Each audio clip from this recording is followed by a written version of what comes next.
Hello dear students, I am Samir Velankar. I welcome all of you to this another video which is based on the topic minimal cover of FD set.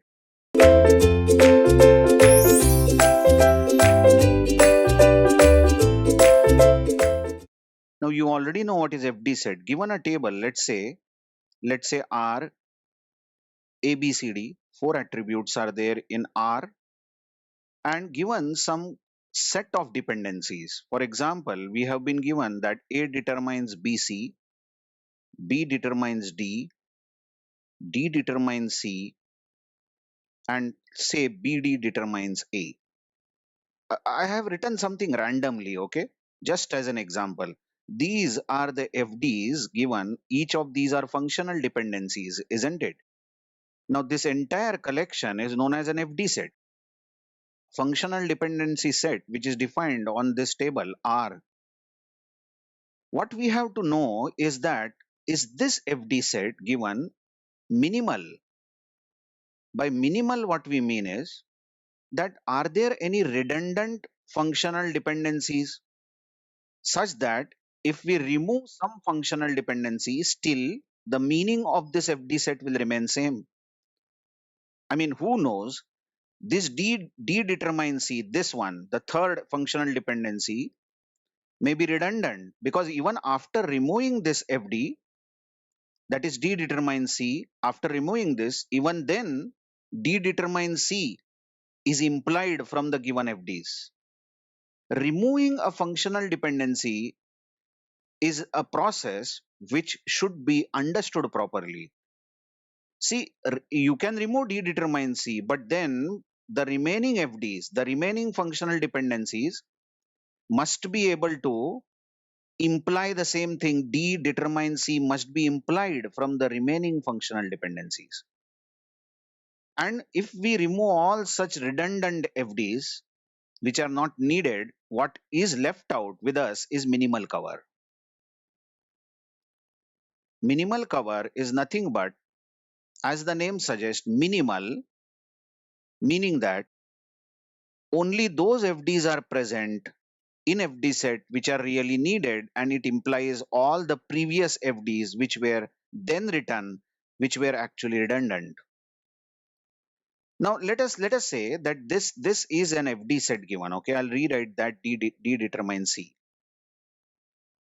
D determines C. Let's say this set is named as F. Let's say F is the functional dependency set. Then if we call FC as minimal cover, let's say many authors call it as canonical cover also. Canonical cover, I'm sorry, CO. Canonical cover or minimal cover. If FC is the canonical cover of the original set, FD set, then FC will contain only those dependencies which are really needed, and others which are redundant would be removed from F. That means FC is going to be minimal. Minimal FDs will be there in FC. Now, classic definition of this minimal cover is that FC is the minimal cover if F covers all the functional dependencies of FC, and FC covers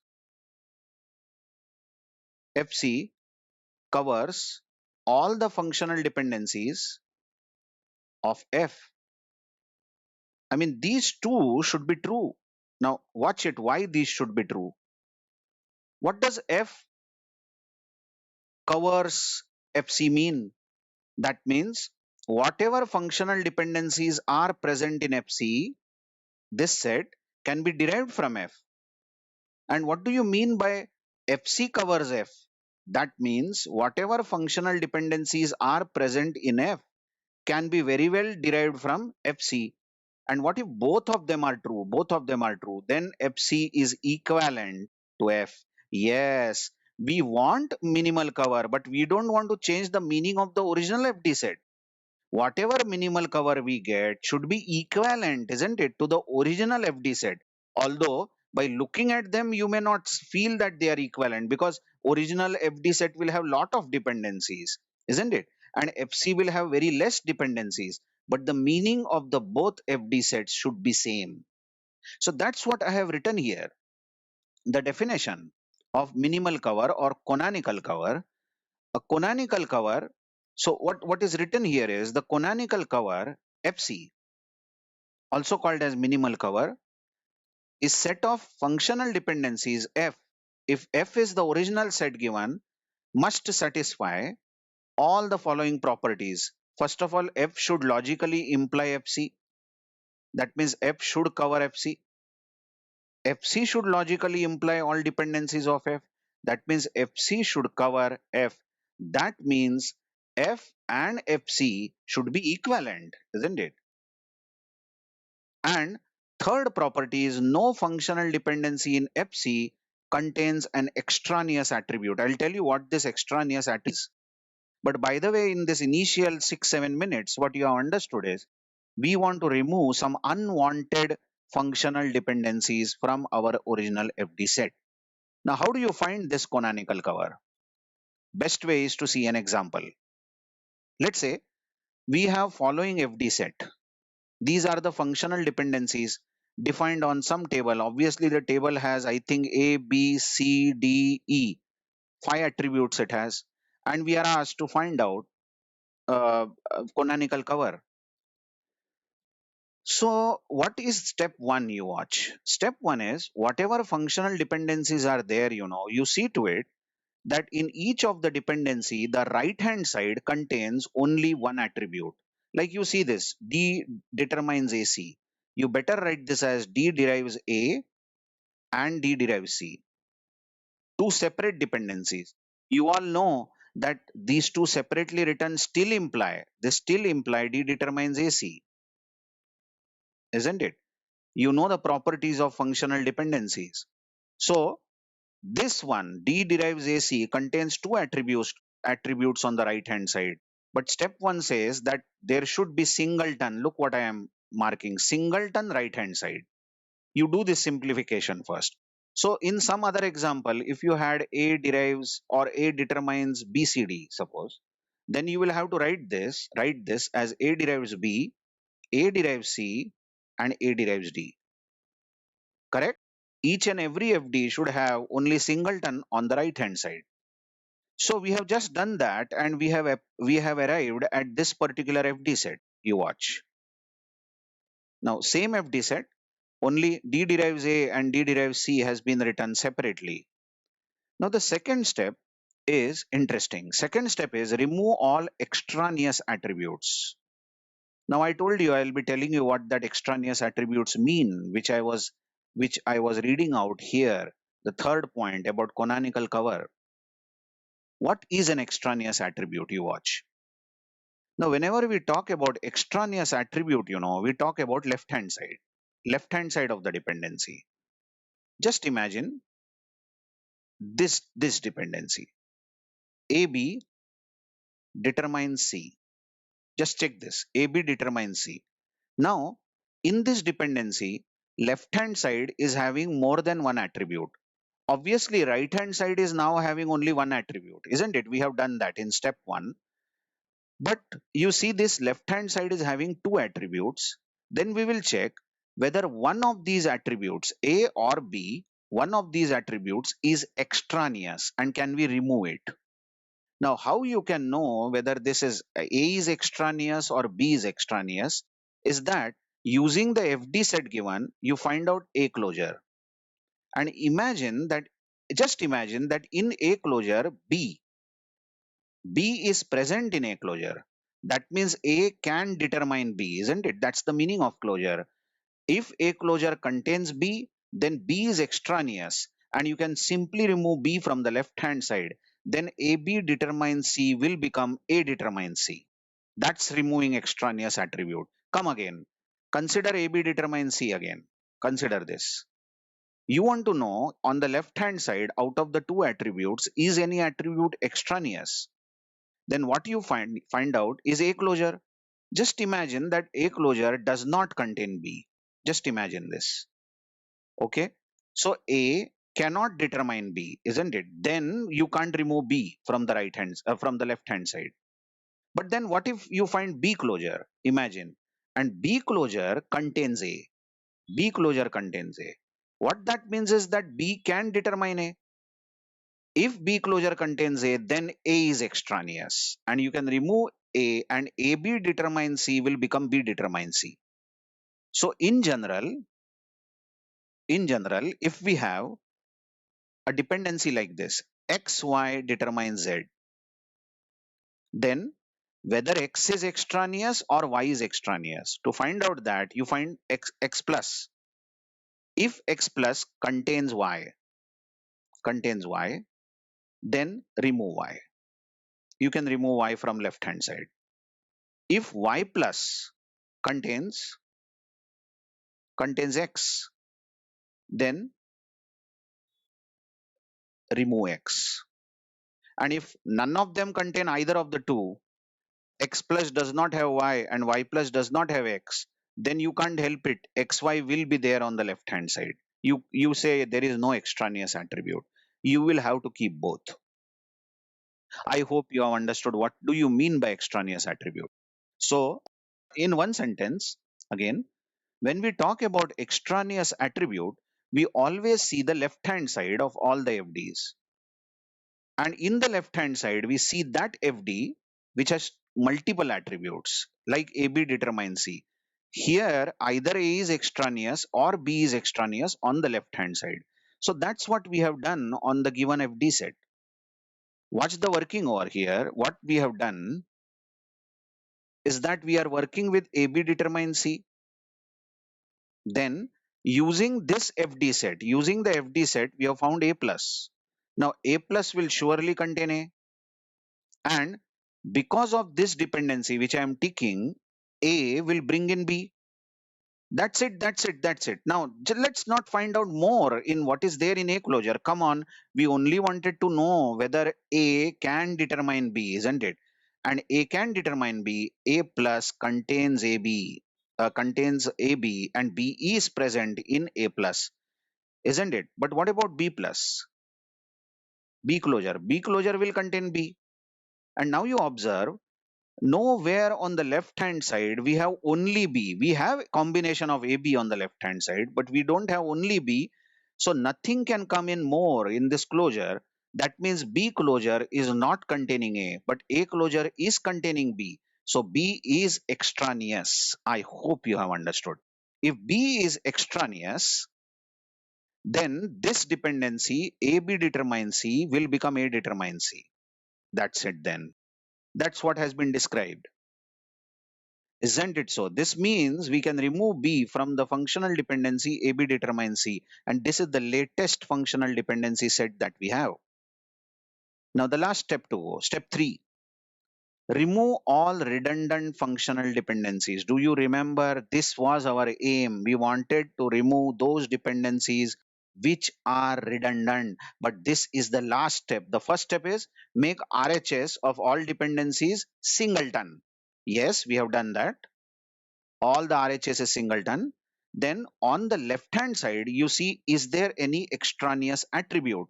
While doing that, you will only see those left hand sides which have more than one attribute, isn't it? And using closure set theory, you will remove one of the extraneous attributes. Okay. So now which one are redundant here? Now starts the fun part. Which one is redundant out of these? We have to find out, isn't it? Now the procedure is like this. You want to know who is redundant here. What you do, is that you first of all, you imagine that A determines B is redundant. Say it is not needed at all. Strike it out. Imagine A determines B is striked out. But then striking out A determines B is so risky because we are losing this dependency. The question is, can we strike out this dependency? This dependency A determines B can be striked out only if the remaining set which is pending can infer A determines B. I repeat, the remaining dependencies must be able to derive A determines B. If remaining dependencies are able to derive A determines B, then we say, come on, these dependencies which I am again marking are enough, because even these dependencies mean A determines B, isn't it? I hope you are understanding. So what you do then is that you just shut this first dependency, A determines B. You say this is not there, and using remaining dependencies you find A closure. I hope you are with me, you are understanding. Don't use A determines B, the first dependency which you have striked out, while finding A closure. So what will be there in A closure? A. And now you watch this dependency which I am ticking here is going to bring C, correct? Now you watch, among A and C, nothing is there on the left hand side over here which can bring in anything new. I hope you are understanding. A plus using only those dependencies which are marked A determines B cannot be used, contains only AC. That means A cannot determine B. A cannot. A cannot determine B if if the first dependency A determines B is removed and rest of the dependencies are used. What that means is A determines B, this dependency is not redundant, because on removing this, we are losing this dependency. These remaining dependencies are not able to infer, are not able to derive this dependency A determines. I hope you have understood. So A determines B should be kept. Let's see. A determines C. Strike it out first of all. Don't consider this. And using remaining dependencies, which I am now ticking, try to find out whether A determines C can be derived. So for that, what you do, you have striked out A determines C, correct? So you find A closure, because left hand side of the dependency that you have striked out is A. Now what will A closure contain? It will contain A. And due to A, look, I am ticking again over here. Due to A, B comes in. Be careful. Due to A, C can't come in. Hello, we have striked out this. You can't use this dependency anymore. Correct? And now, among A and B now, in the remaining dependencies, nowhere on the left we have A or B. So nothing will come inside this particular set. What that means is A cannot determine C. Just see, C is not there in this set. A cannot determine C. If A determines C is removed and remaining dependencies, are not enough to infer that particular dependency that A determines C. So the second dependency is also needed. Let's check the third one. Strike out D determines A and ask, we using remaining dependencies, can we derive this? So to see whether remaining dependencies can derive D determines A, you find D closure, because D is on the left hand side of the dependency that you have striked out. D closure will definitely contain D. And now you have already striked out this. Don't bring in A. Hello, don't bring in A. This has been striked out, isn't it? Using remaining dependencies, you see D is on the left and D is already in the closure. So C joins and E joins. D is going to bring C and E. And now watch remaining dependencies, which I am pointing up. These two dependencies are not going to bring in anything new, because A is still not there in the closure. What that means is D cannot determine A, isn't it? If D determines A is erased, then remaining dependencies can't bring this dependency, cannot derive this dependency. So this dependency D determines A has to be there, isn't it? Now starts the interesting part. D determines C. You watch this. I'm striking out. So how do you know whether this can be striked out? Is this redundant? Find D closure. Now D closure is going to contain D, and this dependency is going to bring in A, and D determines E is going to bring in E. And now watch, A is there in the FD set. So this dependency A determines B will bring in B, and of course A itself, which is there in closure, will bring in C. What's so important to note here is that D can determine C even if this FD, this functional dependency is removed, remaining FDs are enough to derive D determines C. That means D determines C is redundant and it can be removed. I hope you have understood, isn't it? If you know inference rules very well, which are number of times difficult to use, if you know inference rules, then D determines C, can be easily understood. You see this, D determines A, I am ticking out this, D determines A, and A determines C, I am ticking this. Now you see, D to A to C. Naturally, D to C is inferred. This is transitive relation. This is transitive, isn't it? So why do you need D determines C when you are keeping these two dependencies? Are you understanding? This dependency is redundant. We can remove this. But using such transitive rules and augmentation, I had made one video earlier about inference rules, are very difficult many times. It's best that if you want to know whether D determines C, the best method is, if you want to know whether D determines C is redundant, remove this, find out D closure. While finding D closure, don't use this dependency at all. And then you saw D closure will contain D, and due to D determines A joins. Due to D determines E joins, and due to A now, A determines B, A determines C. So B and C joins. That's it. That means D can determine C because closure of D contains C. So surely D determines C is extraneous. Is redundant. What about D determines E? This one. Let's strike it out first. Find D closure.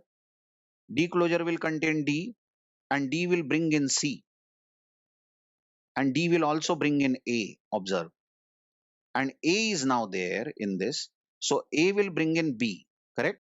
A will bring B and A will bring C. Anyway, C is there. That's it. Nothing else can be brought. So D cannot determine E. E is missing, you watch. That means if you remove this FD, the remaining FDs can't derive this. So you have to keep D determines E. You can't say that it is redundant. So which out of the 5 FDs was redundant? It was D determines C was redundant. That's what I have explained in this text. I will just reduce the font so that you are able to read all this text. I have explained all this in this text. What do you mean by redundant, and how exactly D determines C becomes redundant, isn't it? And final functional dependency set is as written at the bottom here. Note this is the minimal cover. Before we end the video, just very quickly, I had a plan of explaining second example, but anyway, I don't have that. I have not written it here. So maybe in the next video, we will join again with one more example of minimal cover. Okay, I hope you have understood the topic very well. Thank you very much.